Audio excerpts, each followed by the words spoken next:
be the most beautiful girl in the whole world.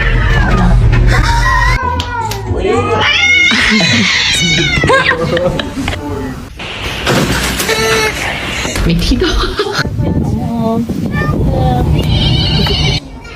Aw, look at them bonding.